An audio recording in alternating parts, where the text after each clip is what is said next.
Assalamualaikum warahmatullahi wabarakatuh. Pemirsa, senang sekali saya Purnamasari bisa kembali hadir menjumpai Anda di Ruang Sehat, ruang seputar informasi kesehatan.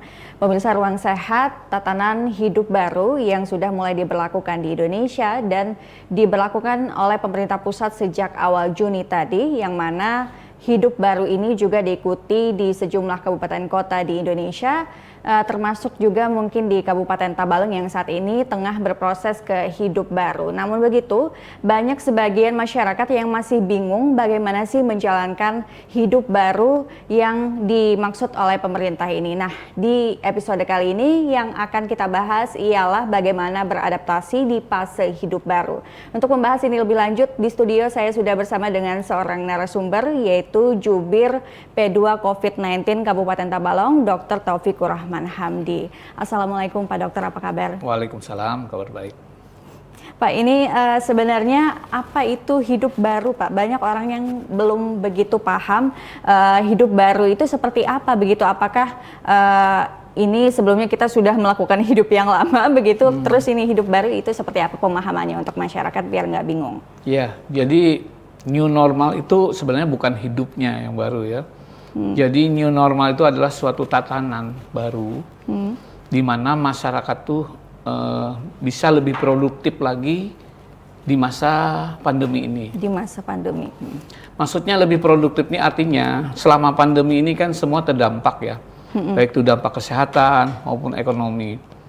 Nah, masyarakat tentu tidak bisa berlama-lama untuk tidak bekerja ya, berusaha ya, bisnis, ekonomi dan sebagainya. Nah, oleh karena itu, karena belum ada jelasnya kapan pandemi ini berakhir ya, dan kalau dari sisi kesehatan belum ditemukannya vaksin yang berstandar internasional, ya artinya kalau sudah ada vaksin kan berarti bisa menjamin bahwa masyarakat itu nanti akan bisa hidup seperti sedia kala begitu ya? Artinya aman dari paparan virus COVID-19 ini. Nah, oleh karena itu, kita tidak mungkin menunggu. Nah, oleh karena itu, tidak mau, suka, tidak suka, kita harus menghadapi suatu tatanan ini, bagaimana masyarakat bisa lebih produktif dan bisa beraktivitas ya secara normal di masa pandemi ini. Di masa pandemi. Oke, ini artinya berarti di hidup baru ini bukan berarti kita terlepas dari paparan COVID-19 begitu ya Pak ya. Tapi bagaimana menyikapi ini Pak? Nah, oleh karena itu ada suatu konsekuensi logis yang wajib dilaksanakan kalau kita ingin memasuki tatanan yang dimana kita bisa tetap beraktivitas ya. Yang sekolah bisa sekolah ya, yang bekerja bisa bekerja, yang berdagang bisa berdagang, yang beribadah bisa beribadah. Nah, ada konsekuensinya. Andai kan tidak ada pandemi, tidak ada konsekuensi. Ini konsekuensinya adalah bahwa protokol kesehatan, sekali lagi protokol kesehatan harus lebih kuat diterapkan. Sehingga masyarakat satu sisi bisa beraktivitas ya normal, tetapi juga terjamin terhindar dari terinfeksinya oleh virus COVID-19 ini. Melakukan upaya-upaya pencegahan begitu ya Pak ya. Oke, terus apa yang mesti dikontrol masyarakat di fase hidup baru ini Pak? Ya, kita kembali kepada masalah patofisiologi ya, ataupun proses penularan daripada COVID-19 ini. Kita ketahui untuk memutus rantai penularan ya, itu tentu harus ada protokol dasar yang mungkin semua sudah mengenal, yaitu harus menerapkan pola hidup menggunakan masker bila keluar dari rumah. Kemudian cuci tangan ya, karena tangan adalah suatu organ yang bisa menularkan virus corona melalui 3 tempat, yaitu mata, hidung maupun mulut. Jadi cuci tangan ini menggunakan sabun ya, sesering mungkin. Yang ketiga adalah physical distancing atau menghindari kerumunan. Nah, 3 poin ini akan kita terapkan di seluruh tatanan yang ada, sehingga masyarakat dalam melakukan aktivitas normal tadi terhindar daripada penularan COVID-19 ini. Jadi justru lebih saya persingkat lagi, di fase untuk tatanan yang baru ini, penerapan protokolnya harus lebih kuat daripada sebelum-sebelumnya. Oke, karena ini kita kembali ke kegiatan aktivitas normal seperti biasanya begitu ya. Karena Pak, sebelumnya kan orang kalau tidak penting banget nggak keluar rumah. Ada Kemarin kan pembatasan ya begitu ya, ada Pak, pembatasan PSBB, sekolah ditutup, rumah ibadah ditutup dan Iya. sebagainya. Itu kan artinya waktu itu sudah dibatasi. Nah, apalagi kalau sudah ini tidak lagi, maka protokolnya harus lebih kuat lagi. Itu yang harus disiapkan kondisi di new normal ini. Dan itu adalah salah satu cara yang paling ampuh untuk menghindari dari penyebaran virus ini, Betul. begitu ya Pak ya? Oke, terus ada pernyataan Presiden Pak yang menggunakan istilah di new normal ini, yaitu hidup berdampingan atau berdamai dengan corona. Ini bentuk berdamai dengan corona, masyarakat harus melakukan apa Pak? Nah, seperti saya sampaikan tadi bahwa orang tidak pernah tahu jawaban kapan pandemi ini berakhir ya, kecuali memang sudah ada prediksi ahli statistik sebagainya. Tapi semua belum secara absolut bisa memastikan bulan kapan berakhirnya, tahun kapan berakhirnya. Yang kedua, belum ada jaminan vaksin yang sudah diproduksi untuk menjamin kekebalan tubuh pada penduduk ya dari corona ini. Nah, oleh karena itu, yang dimaksud Pak Presiden itu adalah berdamai atau apapun kata-katanya, maksudnya kita tidak boleh menyerah dalam kondisi ini. Menyerah dalam artian kita tetap seperti biasa melindungi, tidak keluar rumah sebagainya, sedangkan kepastian ini berakhir nggak tahu sampai kapan. Artinya kita tidak boleh menyerah. Nah, bentuk konsekuensi kita tidak menyerah, artinya protokol kesehatannya ini harus kita perkuat. Nah, ini dibutuhkan kesadaran oleh Dari semua diri pihak. masing-masing ya Pak? Iya, seperti itu. Oke, baik, ini sangat menarik sekali Pak, tapi kita akan lanjutkan setelah jeda. Pemirsa tetap di Ruang Sehat, ruang seputar informasi kesehatan.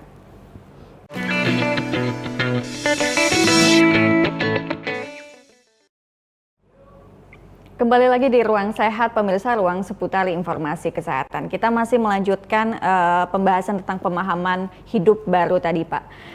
Ini apakah di hidup baru ini membuat masyarakat lebih sehat begitu Pak? Ini fakta atau mitos? Jadi bicara masyarakat tambah sehat atau tidak, ini kuncinya tergantung masyarakat itu sendiri. Apabila masyarakat menjalankan protokol ya kesehatan ini dengan konsekuen ya, dengan disiplin, maka masyarakat ya bisa kita katakan sehat dan terlindungi dari penularan COVID-19 ini. Namun apabila ini menganggap bahwa ini loss dan tidak dilaksanakan, justru dampaknya lebih besar dibanding kemarin sebelum tatanan baru ini muncul. Oke, ini lagi-lagi menekankan untuk protokol kesehatannya jangan dikasih kendor begitu ya Betul, Pak ya? malah lebih ketat. Oke, di kehidupan baru ini tidak ada jabat tangan mungkin ya Pak ya, kebiasaan-kebiasaan seperti misalkan bertemu dengan kerabat, teman-teman, cipika-cipiki, berpelukan begitu ya Pak ya. Ini apa namanya, fakta atau mitos begitu Pak? Ya, konsekuensinya kalau kita menerapkan protokol tadi, maka hal-hal yang disebutkan tadi tidak kita laksanakan dulu. Jadi sebetulnya di fase ini ada dua komponen yang memegang peranan penting agar kita berhasil dari terhindar dan pada suatu masanya nanti pandemi ini selesai. Kita bisa bertahan sampai pandemi ini selesai. Apa itu? Yang pertama, faktor kesadaran masyarakat itu sendiri. Justru ini poin yang pertama saya rasa. Jadi kalau masyarakat menyadari hal ini dan tetap disiplin menjalankan protokol, maka kita bisa akan terjamin tidak ada peledakan kasus berikutnya.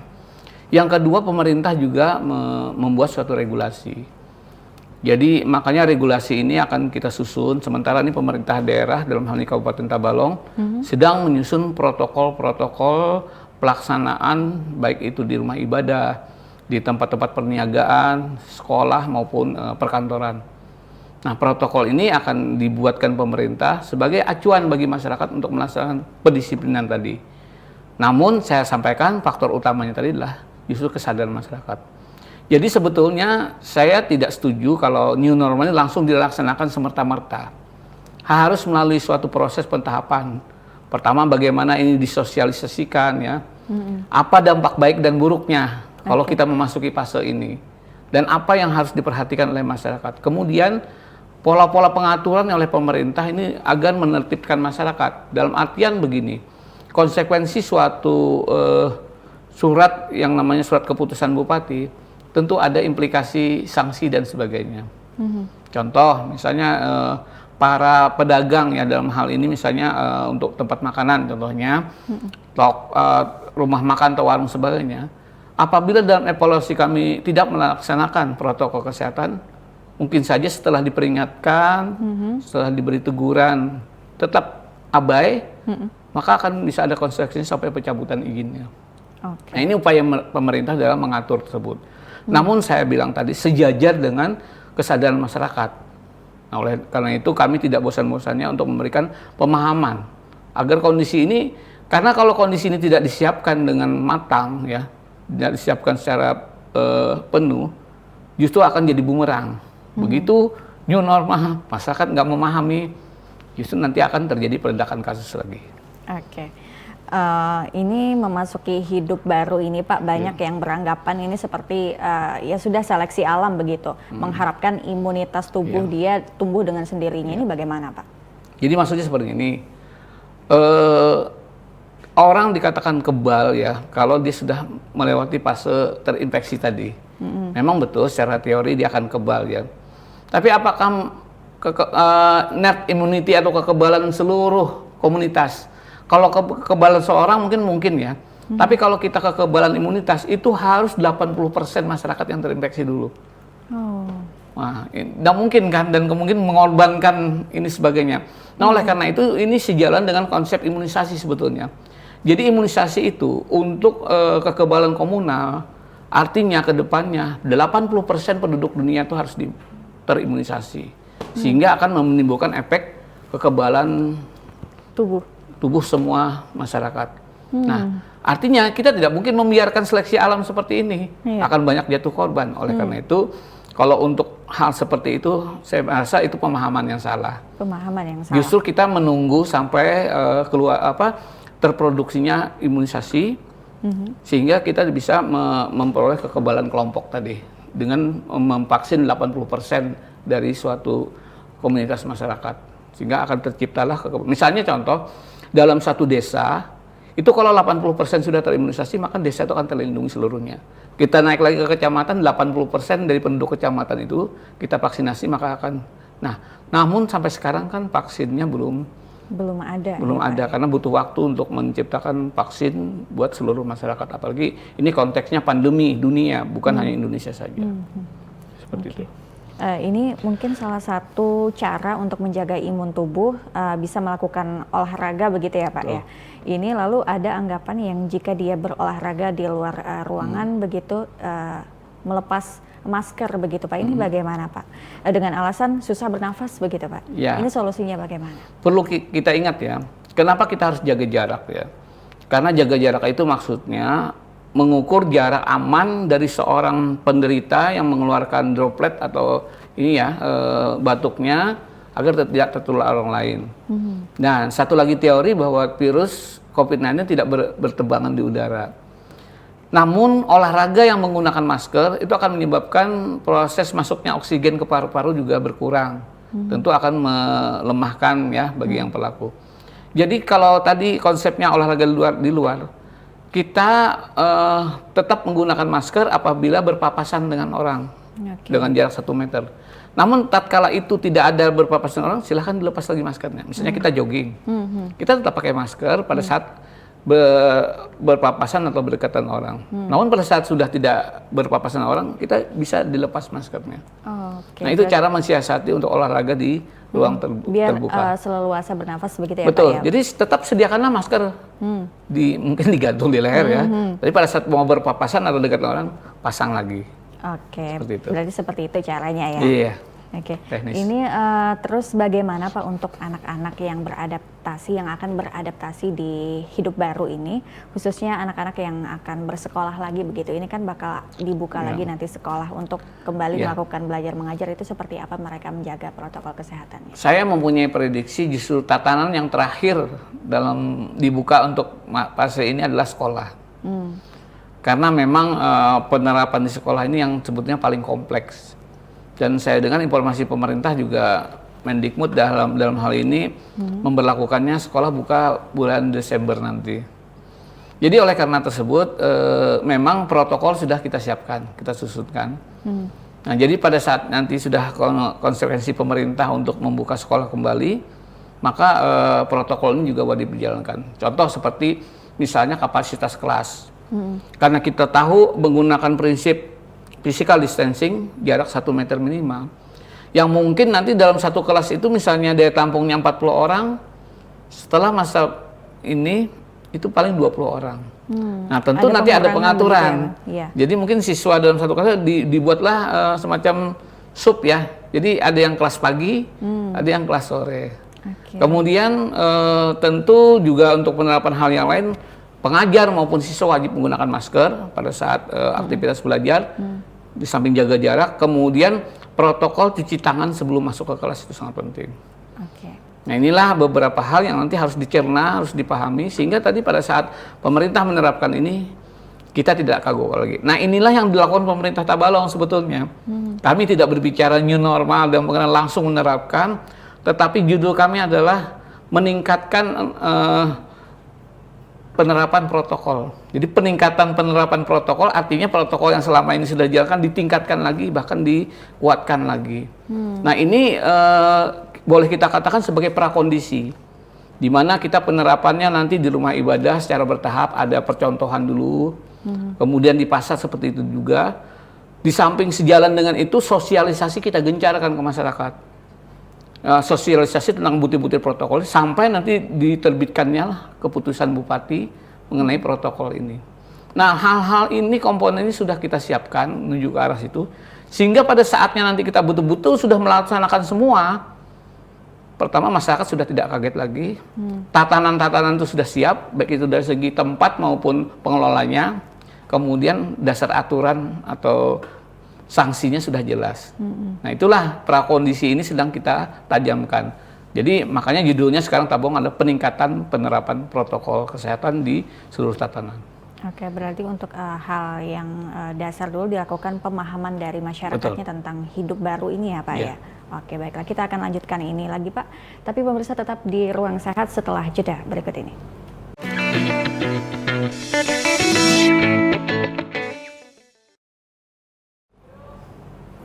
Terima kasih pemirsa, masih di Ruang Sehat. Ini kita masih melanjutkan tentang yang kita bahas sebelumnya tadi Pak, mengenai sosialisasi. Ini prakondisi perlu waktu berapa lama untuk rencana ini di sektor apa begitu? Ya, maksud kita begini, selama kita melakukan kegiatan-kegiatan sosialisasi ya, pencanangan ya, melakukan uji coba dan sebagainya, tentu nanti ada evaluasi. Nah, sejauh mana evaluasi kita ini akan menilai sudah siapkah masyarakat untuk penerapan ini. Kalau kita nilai masyarakat sudah siap, maka ini akan kita laksanakan. Jadi kalau tadi pertanyaannya sampai kapan, sampai betul-betul kondisi di masyarakat sudah siap untuk kita lakukan untuk ini. Menerima hidup baru ini. Betul. Ya Pak ya. Itu di sektor apa aja Pak? Semua. Jadi di sektor perdagangan ya, kemudian tadi saya sampaikan di tempat-tempat kerja ya, kemudian ibadah ini sangat dibutuhkan juga oleh masyarakat ya. Ini nanti baru sektor pendidikan dan sektor penunjang lainnya seperti olahraga ya, kemudian pariwisata dan sebagainya. Jadi memang kita susun protokol di semua segi sisi kehidupan. Bahkan mungkin nanti untuk perkawinan saja nanti ada protokol. Ada juga protokolnya ya Pak ya. Karena prinsipnya protokol itu adalah menjamin orang tidak berkerumun ya, tidak dalam jalan dekat, melindungi dari rantai penularan COVID-19 ini. Oke. Untuk tantangan terberatnya sendiri Pak di fase hidup baru ini apa nih? Ya, artinya tadi pola pikir masyarakat. Jangan sampai pertama sudah timbul suatu pola pikir, masa bodoh, ini lepas sudah semua, kita udah kayak biasa aja lagi. Itu pertama yang harus kita ubah stigma seperti itu. Artinya justru kita kalau mau masuk ke era baru ini, saya katakan justru protokolnya lebih ketat dibandingkan sebelumnya. Nah, nanti mungkin saja ya, orang nggak pakai masker kan nanti di jalan bisa ditilang oleh polisi. Mungkin saja nanti di pasar kalau orang nggak mau ke pasar gitu, nggak pakai masker dipulangkan. Nggak boleh masuk pasar. Nah, oleh pedagang mungkin warung dan rumah makan juga tidak akan melayani. Ke kantor berurusan dengan kami tidak akan dilayani juga.